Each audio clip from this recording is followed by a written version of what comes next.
This session covers the nitty-gritties of organizational behavior. Before we exactly begin to study the concept of organizational behavior, let's first understand the concept of an organization. What is an organization? A social unit of people that is structured and managed to meet a need or to pursue collective goals. All organizations have a management structure that determines relationships between the different activities and the members and subdivides and assign roles respectively and authority to carry out different tasks. Organizations are open systems, they affect and are affected by their environment. Now let's see how proper organizational behavior contributes to the success of an organization. Organizational behavior is concerned with the study of what people do in an organization and how that behavior affects the performance of the organization. Our behavior, what we do, how we behave, how we build trust in relationships, how we relate to others, what is to be accomplished, has a significant impact on daily business practices. Understanding of such small essential aspects in an organization gives us strength to thrive and endure and live a living much above just a survival. Organizational behavior is the discipline of study that analyzes and investigates the impact, structure, technology, and interactions within and outside the organization have on processes and behavior within organization.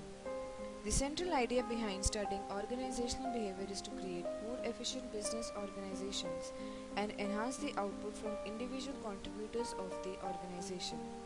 It involves studying organizations or corporations from various levels, comprising behavior linked to other organization and within organization. Objective of disseminating knowledge on organizational behavior is advancement in the knowledge and understanding of how to manage and lead with the aim of accelerating organizational and personal efficiency. Now let's study the elements of organizational behavior. Elements of organizational behavior are interrelated dimensions influencing organization in every aspect. First is resources or workforce in an organization. They form a very vital part of an organization. Organization exists to serve resources and accomplish their goals. Human resources needed to be managed well to get the job done and run the organizations efficiently. Now let's see the structure or framework of an organization.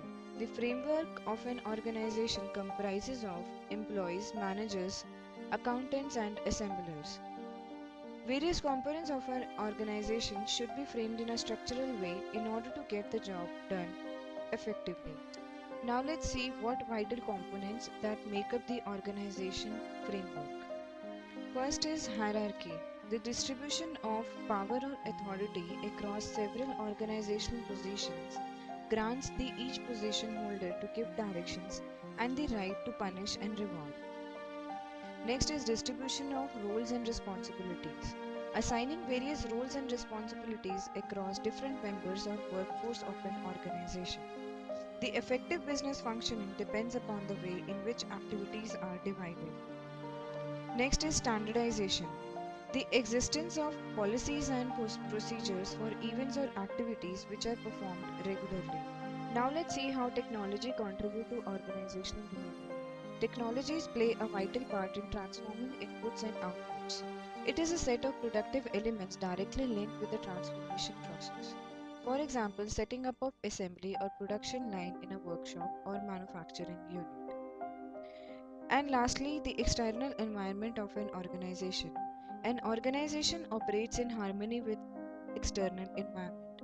There are several external factors which influence the working conditions, attitudes of people and provide competition for power and resources. The interaction with external environment allows the organization to build knowledge, buy equipments and facilities, acquire raw material, and hire employees and secure capital. Other external factors which interact with the organizations are trade associations, government, and advertising agencies and distributors. Organizations' functioning depends on utilization of its resources. Division of labor makes it easy for the organization to function well. Division of labor is the extent to which organizations work is separated into different jobs to be done by the different people. Now let's take a look at advantages of division of labor.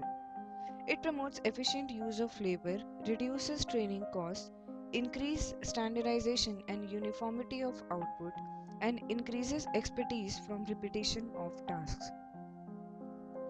Decisions on division of work should take account of the need for coordination, the identification of clearly defined divisions of work, economy, the process of managing the activities, avoiding conflict. The design of work organization should take account of the nature and interest of the job and staff satisfaction. Efficient decision making forms an important component of organizational behavior. Decision making is a conscious process of making choices among one or more alternatives with the intention of moving towards some desired state of affairs. Let's take a look at rational choice decision making process. The first step in this process is the identification of the problem or opportunity. Problems and opportunities are not announced or predefined. Use logical analysis and non-conscious emotional reaction during the perceptual process. Choose the best decision process, develop alternative solutions, choose the best alternative, implement selected alternative, and finally evaluate decision outcomes. Group decision making works more efficiently than individual decision making. It is often stated none of us is as smart as all of us together. More people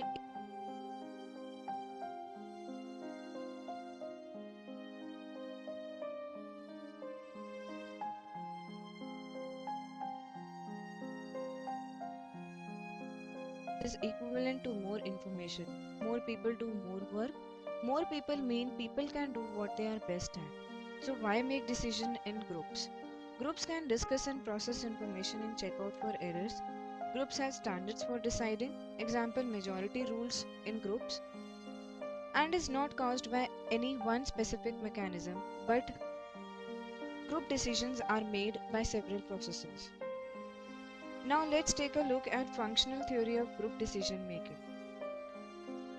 Skill decision making groups more likely use procedures that enhance the way they gather, analyze, and weight information. Let's take a look at phases of decision making. First is orientation. Orientation involves defining the problem, planning the process, setting the strategy and goals. Performance is high if more time is spent in this stage.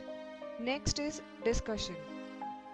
Discussion about the entire problem. It incorporates exchanging information, requires acquiring and sharing data, and processing information to reach the desired state, which involve collective review of information. Then comes deciding, which involves utilizing social decision making schemes, which can be defined as strategies used to select a single alternative from various alternatives proposed by the group. Another method covered in social decision making schemes is statistical aggregation, in which group members' individual decisions are averaged. And the final phase is implementation, which involves evaluating the decision, and participation is the key in decision making. If limited, hostility, turnover, and satisfaction decreases. At the end, discussions are reviewed, which involve gathering group together, reviewing decisions made and discussion making process, and looking for lessons learned and record them. Now let's take a look at group development stages. Before we begin with the explanation of group development stages, let's take a look at what are formal groups. Groups specially set up by a business to carry out tasks, an actual part of the organization with arranged meetings and rules, determining behavior and actions. Informal groups are made up of individuals in business with similar interests, not an actual part of the organization, with no formal rules determining behavior and actions. Let's study what are functions of groups. In respect for the organization, it involves accomplish jobs that cannot be done by one individual, especially complex tasks, aid decision making, help control individual behavior, and facilitate changes. In respect to the individual, function of groups is to enable, and help learn about the company and the individuals themselves. It also involves help in gaining new skills, obtain rewards unable to be achieved alone, and satisfy personal needs in social acceptance, esteem.